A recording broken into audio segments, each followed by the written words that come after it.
He was just a delivery boy, no degree, no title, no future. Every day people looked right through him, like he didn't exist. But one day, the boy they laughed at found something he wasn't supposed to see. A secret buried deep inside a 250 million empire. And in trying to expose it, he would uncover a truth powerful enough to destroy everything, including himself. This is the story of the delivery boy who saved a company by burning it to the ground. He wasn't supposed to matter. Just a delivery boy, invisible, replaceable, and forgotten as soon as the elevator doors closed. But sometimes, the people you overlook are the ones holding the missing piece to everything you're about to lose. Leo worked for a giant tech company, Mendel Corp., a $250 million empire that believed it was untouchable. Every day, he crossed the glass hallways carrying coffee, documents, and sealed packages no one even thanked him for. People rarely looked him in the eyes. They were too busy talking about KPIs, server performance, and investor confidence. But Leo had something they didn't: silence. And in silence, you see everything. He'd memorized the chaos of that building. The nervous laughter during meetings, the frustrated sighs of the engineers, the panic hidden behind smiles. From the outside, Mendel looked perfect, but inside, something was cracking. Every day, more whispers about a system glitch, about missing payments, about a database error that no one could trace. One afternoon, as he waited for an elevator, Leo overheard two employees arguing. One said, "If the system fails again, we're done." The entire API could collapse. They didn't notice him standing there, head slightly tilted, listening. But those words stuck. Collapse, API, failure. That night, he couldn't sleep. He opened the company's public platform on his phone, out of pure curiosity. He wasn't supposed to understand it, but Leo had always loved code. Before life forced him into deliveries, he'd spent years studying programming online, learning in silence. And that's when he saw it. A mistake so simple, so painfully obvious, that it made his stomach twist. A vulnerability hidden in plain sight, one that could take the entire Mendel Corp down with a single chain reaction. He stared at his screen, unsure whether to feel proud or terrified. Should he tell someone? Would they even listen?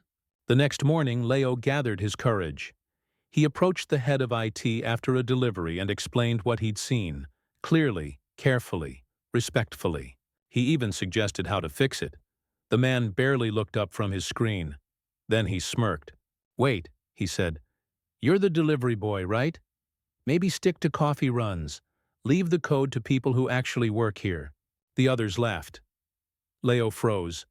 His face burned, his throat tightened, and that small spark of hope inside him began to fade. He left the office that day more invisible than ever. But as he walked home, something in him refused to die. He couldn't unsee what he'd found, and deep down he knew something was coming. 2 weeks later it did. The glitch he warned about erupted across Mendel Corp's servers like wildfire. Payments froze, client data vanished, and within 48 hours the company's value dropped by almost 40%. News channels screamed headlines. Tech giant faces 250 million data crisis. Mendel Corp on the brink of collapse.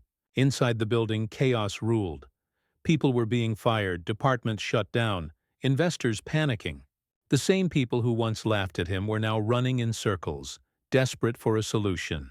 And somewhere in that chaos stood Leo, back at the reception desk, watching as the empire that had mocked him began to crumble. But this was just the beginning. Because what he had found, that tiny mistake, was only the first thread of something much darker, buried deep inside Mendel's system. And Leo was about to pull it. After the collapse, the office felt different. It was quieter, but not peaceful. The kind of silence that comes after an explosion, when the smoke hasn't cleared, and everyone is pretending they didn't just watch something die. Leo kept doing his rounds. Deliveries, signatures, empty smiles. The same routine. But now the people who once ignored him wouldn't even look him in the eye. The company had lost hundreds of millions in market value. Bonuses were frozen. Projects were cut. And no one knew how to fix the mess. But Leo knew what he'd seen, and he couldn't stop thinking about it. Every time he walked past the IT department, he could feel the tension. Late nights, empty coffee cups, lines of code glowing on dozens of monitors. It was clear they were desperate, and still lost. One evening, as he was leaving, he noticed something strange. A man from accounting, someone Leo had seen 100 times, left his laptop open on the reception desk. The screen showed an email. Not unusual, except the subject line caught his eye. Repayment bridge access. Keep quiet. Leo froze. His pulse quickened. It wasn't the subject that scared him. It was the sender. It came from an address that shouldn't exist. Not from Mendel's internal domain. Not from any known partner. It was from something else. Encrypted, masked behind layers of numbers and symbols. The kind of email that leaves no trace. When the man walked away for a second, Leo's instincts kicked in. He didn't open it, but he memorized what he could. A short preview line at the bottom of the message. The fix is not to repair it, it's to let it crash. The words hit him like a cold wave. He walked home in silence, replaying that phrase again and again. Let it crash. Who would want the company to fall apart? And why? That night he went online, tracing what little he remembered from the strange address. What he found didn't make sense. It was a hidden relay server, something used by cybercriminals or corporate spies to move information without being detected. That's when he realized the glitch might not have been an accident. The next day, he noticed new people at the office. Outsiders. They wore suits that didn't belong, spoke in hushed tones, and avoided eye contact. Some employees whispered that they were security consultants. Others said they were auditors. But Leo saw something else. Fear. Every time one of them walked by, people went silent. Doors closed, files disappeared. The company was no longer trying to fix the system. It was trying to hide something. Later that week, during a delivery to the server room, he overheard two of those outsiders talking. One of them said, "We can't let the real logs resurface. If someone connects the timestamp, it's over." That's when Leo knew. Someone inside Mendel Corp had caused the crash. Deliberately. And now, they were covering it up. But why? And who could possibly benefit from watching a $250 million company burn to the ground? Leo began to dig deeper. Quietly. He started paying attention to small things. Names on delivery slips. Patterns in who worked late. Which departments were suddenly restricted access. He even found a document left behind in a meeting room. A shredded piece of paper with a fragment of a project name. Bridgefall. The word meant nothing, but it felt wrong, too precise, too intentional. As he left the office that night, he couldn't shake the feeling that someone was watching him, that maybe he wasn't the only one digging. When he reached his small apartment, there was an envelope under his door. No name, no sender, just a single line written in black ink. Stop looking where you don't belong. Inside it, a photo. A photo of him, taken that same morning outside the Mendel building. Leo stared at it for a long time, heart pounding, realizing something terrifying. He hadn't told anyone about the email, not a soul. So whoever sent that message already knew what he was doing. The next morning, Leo woke up feeling different. It wasn't fear anymore, not exactly. It was something colder, something heavier. The kind of silence that comes when you realize you've seen too much. And now there's no way back. He stared at the photo left under his door. His own face, captured without his knowledge, perfectly framed in front of the Mendel building. The note, "Stop looking where you don't belong," sat on the table beside it. He didn't know who sent it, but he knew one thing. They were close. For a few hours he tried to convince himself to let it go, to delete everything, to forget what he'd seen, to just go back to being the invisible delivery boy. But curiosity is a dangerous thing. It whispers when logic tells you to run. That day, Mendel Corp was buzzing again. The media frenzy had calmed, investors were returning, and the company was announcing a new security initiative. They called it Project Bridgefall, a complete rebuild of their internal system meant to protect the company's future. But something about that name froze Leo where he stood. Bridgefall, the same word he had seen on that shredded paper. And now, it was everywhere. Posters, emails, internal memos, as if the company was proud of it. But Leo knew better. He could feel it. Bridgefall wasn't a solution. It was a cover-up. He started noticing strange patterns. Employees were disappearing quietly. No announcements, no farewells, just empty desks. The few who dared ask questions were transferred, and the new security team was expanding, replacing entire departments overnight. During one delivery, Leo overheard a whispered conversation between two executives in the elevator. "Once Bridgefall goes live, no one will be able to trace the original logs," one said. "Not even the regulators," the other nodded. "Then Mendel's safe." Safe. The word echoed in his mind. Safe for who? That night, Leo stayed behind after his shift. He'd learned how to move unnoticed, which doors had broken cameras, which elevators didn't log movement. He knew the building better than anyone. He slipped into the data floor just after midnight. The lights were dim, the hum of servers filling the air like a heartbeat. He used a forgotten ID card, one he'd picked up from an empty desk days ago, and connected it to a terminal. He typed Bridgefall, nothing. Then, almost by accident, he added a single hyphen. Bridgefall. And the screen came alive. Lines of code appeared, encrypted and redacted, but not enough to hide what it truly was. A self-destruct protocol. Bridgefall wasn't a rebuild. It was a purge. A system designed to erase all financial records related to the last 6 months, including the transactions leading to the $250 million crash. Someone had stolen money. A lot of it. And Bridgefall was the digital fire meant to burn the evidence. Leo leaned closer, heart racing, scrolling through the code until one line stopped him cold. It wasn't the command itself. It was the signature embedded deep inside it. A name. The author of Bridgefall. Monsieur Alvarez. The CEO? He froze.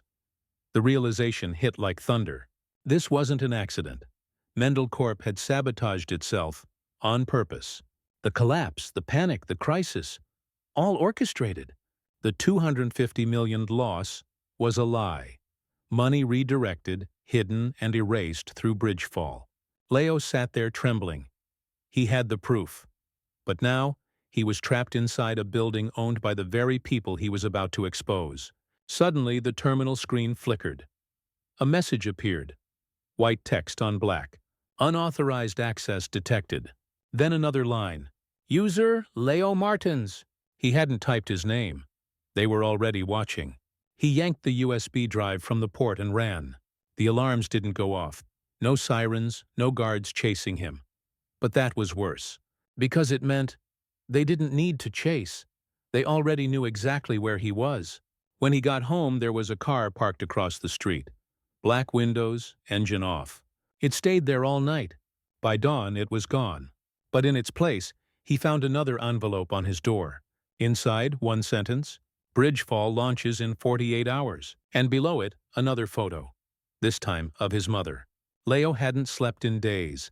Every creak of the floor, every passing car, every whisper of the wind outside his window. It all felt like a warning. He kept seeing his mother's face in that photograph, her smile frozen in the flash of a camera she never noticed. Whoever sent it wasn't threatening him anymore. They were reminding him, "We can reach you anywhere." 48 hours. That was all he had before Bridgefall went live.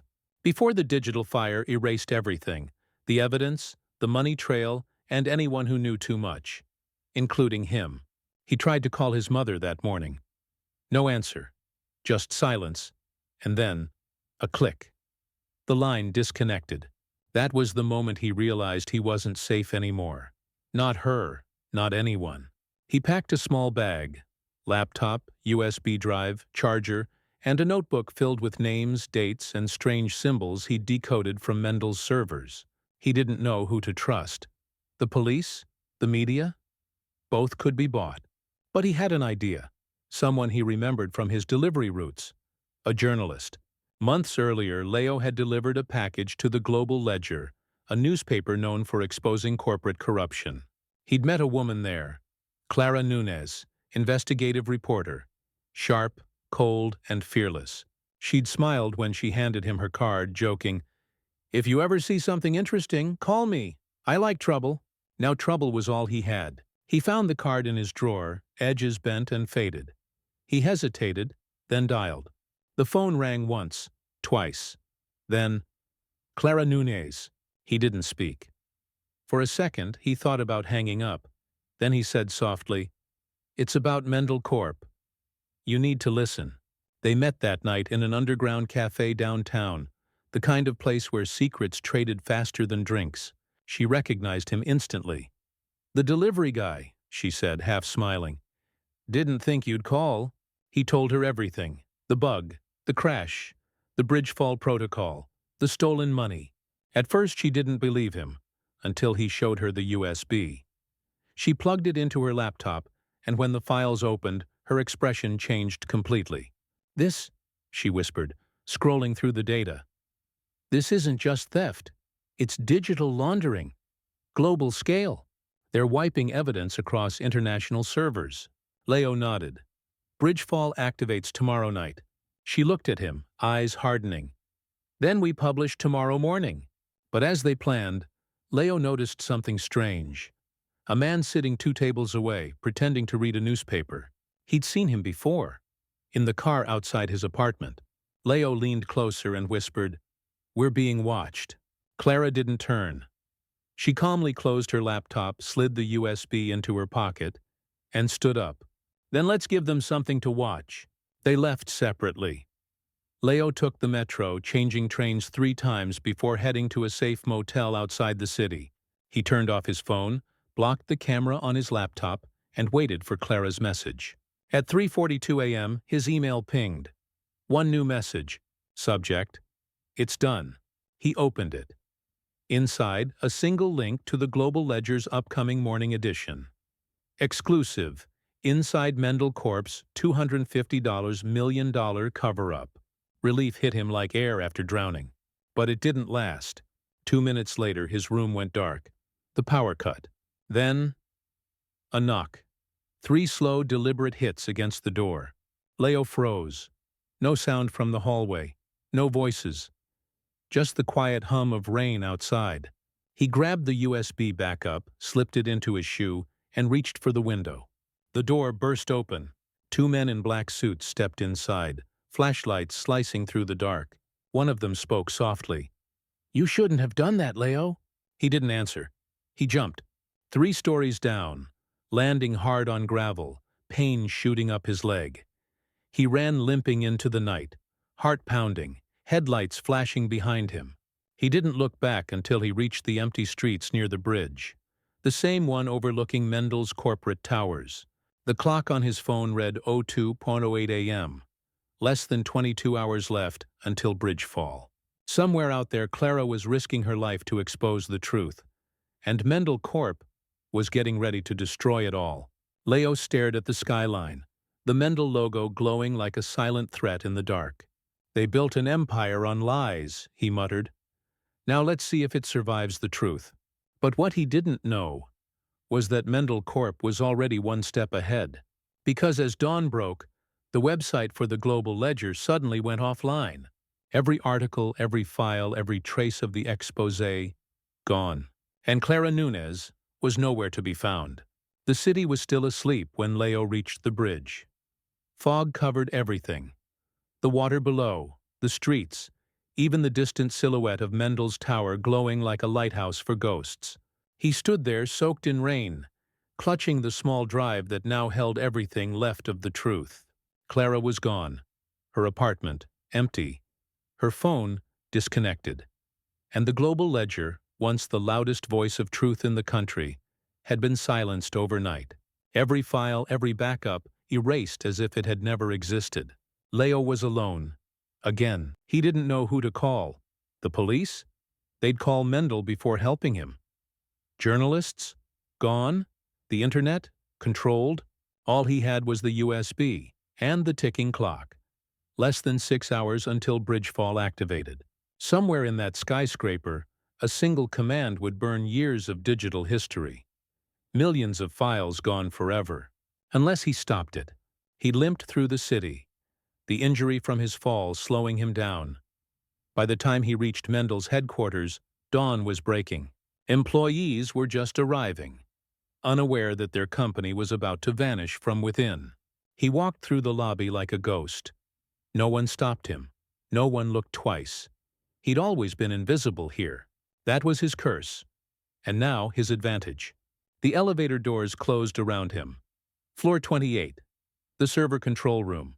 As he stepped out, the hum of machines filled the air. A sound like breathing. The countdown had already begun. On one of the monitors, the timer blinked in red. 05:57:43. Bridgefall initiation. He slipped the USB into the main console. The code appeared instantly, merging with the system. His plan was simple. If Bridgefall activated, it would wipe Mendel's records. But his code would redirect the data to an off-site cloud he'd secretly prepared. For a moment it worked. The files began transferring. Progress, 8%, then 16%, then 23%. Then a voice echoed from behind him. "I was wondering when you'd show up." Leo turned. It was Miguel Alvarez, the CEO. Calm, almost amused. No guards, no threats, just him. Perfectly composed, as if he had expected this all along. "Do you really think you can stop this?" Alvarez asked, stepping closer. "You think this is about money?" Leo said nothing. The transfer climbed past 40%. Alvarez smiled faintly. "You're smart, Leo. Smarter than most of the people who worked here. That's why I chose you." Leo froze. "Chose me?" Alvarez nodded. "You think you found a flaw. But I put it there. I wanted you to find it. Every empire needs a scapegoat. Someone believable. Someone invisible. Someone no one would ever question." The words hit like a blade. Leo's throat went dry. "You used me." "Used you?" Alvarez said softly. "No, I created you. The crash, the leak, the entire Bridgefall project, all of it was meant to happen. You were the spark, the perfect whistleblower. The poor delivery boy who discovered corruption. Do you know what that story's worth to us? It buys sympathy. It buys time. It buries the real crime under your name." Leo stared at him in horror. The realization tore through his mind. The files he thought were evidence were bait. Pre-written. Preloaded. Bridgefall wasn't just erasing history. It was rewriting it. On the monitor, the countdown hit 2 minutes. Alvarez stepped closer. "You can still walk away. I'll make sure your mother is safe. You'll have money. A new life. All you have to do is pull the drive." Leo looked down at the console. The progress bar was at 83%. He thought of his mother, the photograph, Clara, everyone who had vanished. He whispered, almost to himself, "If I stop this, they win. But if I don't," Alvarez tilted his head, "then you'll burn with it." The clock hit 30. Leo took a deep breath. His hands trembled. He reached for the keyboard, and instead of pulling the drive, he typed one final command. The screens flashed. Alvarez stepped forward, shouting, "What are you doing?" Leo looked up at him. "If you built a lie big enough to destroy people's lives, maybe it deserves to take you with it. 0003, 0002, 0001. The server screamed, a surge of power, screens exploding into static. The lights flickered, then died. Mendel Corp went dark. When the dust settled, the building was silent. Alvarez was gone. So was the data. And Leo disappeared too. Weeks later, news channels spoke of the Mendel collapse, the mysterious event that erased an entire company's existence overnight. No arrests, no suspects, just questions. But in a quiet corner of the internet, hidden in a forgotten data vault, a new file appeared. Its title, Bridgefall Truth Zip. Inside, every secret, every document, every crime, untouched. And a single line at the bottom of the file. From the delivery boy you never saw coming. Sometimes heroes don't wear badges. Sometimes they don't survive. And sometimes the only way to expose the system is to burn inside it. The end.